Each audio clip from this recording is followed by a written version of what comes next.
আসসালামু আলাইকুম ভিউয়ার্স, আশা করছি সকলেই ভালো আছেন। দেখতে পাচ্ছেন যে এরকম ফটো এডিটিং কিন্তু ইদানিং খুব ভাইরাল এবং এটি কিন্তু সোশ্যাল মিডিয়াতে খুব জনপ্রিয় হয়ে উঠেছে।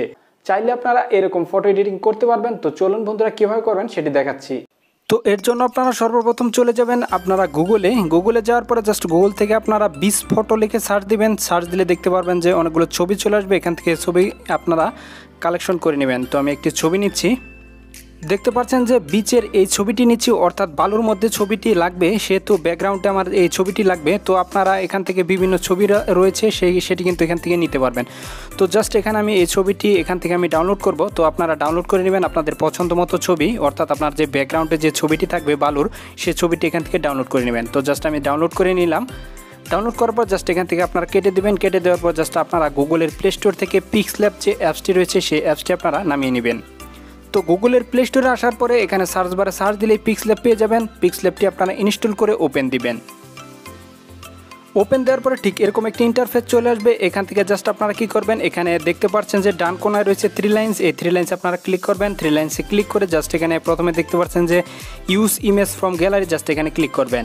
এখানে ক্লিক করার পর জাস্ট এখানে দেখতে পারবেন যে ইমেজটি আপনারা ডাউনলোড করছেন সেটি এখানে আপনারা সিলেক্ট করে দিবেন। সিলেক্ট করার পরে চলে আসবে এখান থেকে নিচে কোনায় রয়েছে টিকমার্ক। এই টিকমার্কে ক্লিক করে দিলে এখানে কিন্তু অ্যাড হয়ে যাবে। তো সিম্পলি অ্যাড হওয়ার পরে এখানে দেখতে পাচ্ছেন যে টেক্সট, এখানে আপনারা ক্লিক করে দিবেন, ডাবল ক্লিক করে দিবেন। ক্লিক করে দেওয়ার পরে এখান থেকে আপনারা আপনার নামটি দিয়ে দিবেন।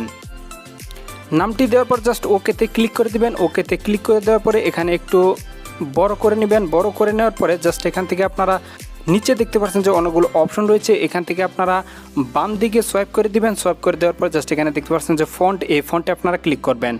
ফন্টে ক্লিক করে দেওয়ার পর জাস্ট এখান থেকে আপনাদের কোনো ফন্ট আপনাদের অ্যাড করতে হবে না। জাস্ট এখান থেকে দেখতে পাচ্ছেন যে এই যে ফন্ট রয়েছে ব্লগার্স অ্যান্ড বোল্ড, এখানে আপনারা ক্লিক করে দেবেন। ক্লিক করে দেওয়ার পর জাস্ট ওকেতে ক্লিক করবেন। ওকেতে ক্লিক করে দেওয়ার পর দেখতে পারবেন যে চলে আসছে। এখান থেকে আপনারা জাস্ট আরেকটি কাজ করতে হবে। এখানে বাম দিকে আরেকটু সোয়াইপ করলে দেখতে পারবেন যে কার্ভ নামে যে অপশনটি রয়েছে, এই যে দেখতে পাচ্ছেন, এটি আপনারা সিলেক্ট করে দিবেন। এটি সিলেক্ট করে দেওয়ার পর জাস্ট এখান থেকে আপনারা 30 থেকে 35-এর মতো আপনারা করে দিবেন।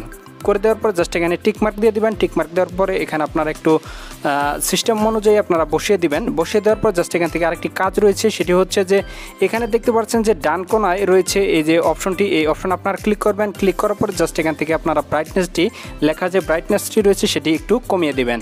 কমিয়ে দিলে দেখতে পারবেন যে এরকম চলে আসছে। কমিয়ে দেওয়ার পর জাস্ট এখানে টিকমার্ক দিয়ে দিবেন। এখানে দেখতে পাচ্ছেন যে বালুর থেকে একটু উপরে আপনার লেখাটি করে নেবেন। করে নেওয়ার পর জাস্ট এখান থেকে আপনাদের কাজ শেষ। এখানে উপরে দেখতে পাচ্ছেন যে ক্যামেরা আইকন, এই ক্যামেরা আইকনে প্রেস করবেন। প্রেস করার পর জাস্ট এখানে দেখতে পাচ্ছেন যে সেভ এস ইমেজ, এখানে সেভ এস ইমেজে ক্লিক করবেন। এখানে দেখতে পাচ্ছেন যে ডিফল্ট থেকে এখানে আলট্রা করে দিবেন। আলট্রা করে দেওয়ার পর দেখতে পাচ্ছেন যে সেভ টু গ্যালারি, এই সেভ টু গ্যালারিতে ক্লিক করবেন। সেভ টু গ্যালারিতে ক্লিক করার পরে এখানে কাজ শেষ। আরেকটি অ্যাপস ইনস্টল করতে হবে, সেটি ইনস্টল করার জন্য আবারও চলে যেতে হবে প্লে স্টোরে। তো প্লে স্টোরে আসার পর জাস্ট আপনারা সার্চ দিবেন যে ফটোলিপ লিখে সার্চ দিলে এরকম একটি অ্যাপ চলে আসবে। জাস্ট আপনারা ইনস্টল করে ওপেন দিয়ে দিবেন। তো অ্যাপসে ঢোকার পরে কিছু পারমিশন চাইতে পারে, সেইগুলো অ্যালাউ করে দিবেন। অ্যালাউ করে দেওয়ার পর জাস্ট এরকম একটি ইন্টারফেস চলে আসবে। এখান থেকে জাস্ট এখানে দেখতে পাচ্ছেন যে প্রথমে রয়েছে এডিট ফটো, এই এডিট ফটোতে আপনারা ক্লিক করবেন। এডিট ফটোতে ক্লিক করার পরে যদি কোনো পারমিশন অ্যালাউ চায় তাহলে অ্যালাউ দিয়ে দিবেন। অ্যালাউ দেওয়ার পরে দেখতে পারবেন যে আপনি ফটোটি এডিট করেছিলেন সেই ফটো এডিটটি আপনারা এখানে সিলেক্ট করে দিবেন। সিলেক্ট করে দেওয়ার পরে এরকম একটি ইন্টারফেস চলে আসবে। এখান থেকে আপনারা কী করবেন, নিচে দেখতে পাচ্ছেন যে প্রথমে রয়েছে অল সিনস, এখানে আপনারা ক্লিক করে দিবেন। তো এখানে ক্লিক করে দেওয়ার পরে ঠিক এরকম একটি ইন্টারফেস চলে আসবে আপনাদের সামনে।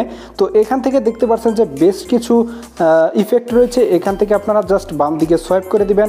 সোয়াইপ করে দেওয়ার পরে আপনারা দেখতে পারবেন SAND নামে যে একটি, অর্থাৎ যে ইফেক্টটি রয়েছে সেটি কিন্তু আপনারা এখানে সিলেক্ট করে দেবেন। দেখতে পাচ্ছেন যে SAND, দেখতে পাচ্ছেন এই ইফেক্টটি আপনারা সিলেক্ট করে দেবেন। তো এই ইফেক্টটি সিলেক্ট করে দিলেই দেখতে পারবেন যে অবস্থা, এই দেখতে পাচ্ছেন যে কত সুন্দর একটি ইফেক্ট চলে আসছে। এখান থেকে কিন্তু আপনারা চাইলে আপনাদের পছন্দ মতো আবারও ক্লিক করে এখান থেকে আপনারা আবারও আপনার পছন্দ মতো চয়েস করে নিতে পারবেন। তো দেখতে পাচ্ছেন যে কত সুন্দর একটা ইউনিক একটা ফটো কিন্তু এডিট হয়ে গেছে। দেখতে পাচ্ছেন যে নামটি কত সুন্দর হয়েছে। এভাবেই কিন্তু এখান থেকে চাইলে বারবার আপনারা পছন্দ মতো এখান থেকে ঘুরিয়ে ফিরিয়ে কিন্তু এই ইফেক্টটি কিন্তু নিতে পারবেন কোনো সমস্যা ছাড়াই। জাস্ট এক ক্লিকের মাধ্যমেই কিন্তু এটি হয়ে যাবে। তো এটি হয়ে যাওয়ার পর জাস্ট এখানে দেখতে পাচ্ছেন যে উপরে টিকমার্ক রয়েছে, এটি যদি আপনারা ডাউনলোড দিতে চান তাহলে এই টিকমার্ক আপনারা ক্লিক করবেন। টিকমার্কে ক্লিক করার পর দেখতে পারবেন যে এখানে রয়েছে যে সেভ মার্কের যে অপশন রয়েছে, এই সেভে আপনারা ক্লিক করে দিবেন। এই সেভে ক্লিক করে দিলেই কিন্তু এখানে নিচে দেখতে পাচ্ছেন যে সেভের অপশন রয়েছে, এই সেভে আপনারা ক্লিক করে দিবেন। এই সেভে ক্লিক করে দিলে কিন্তু এই ফটোটি কিন্তু সেভ হয়ে যাবে। তো এভাবে চাইলে কিন্তু আপনারা খুব সহজে সুন্দর একটি ইউনিক নাম দিয়ে ভাইরাল এই ফটো এডিটিংটি কিন্তু আপনারা খুব সহজেই করতে পারবেন। তো দেখাবে পরবর্তী ভিডিওতে। ভালো থাকবেন সবাই, আসসালামু আলাইকুম।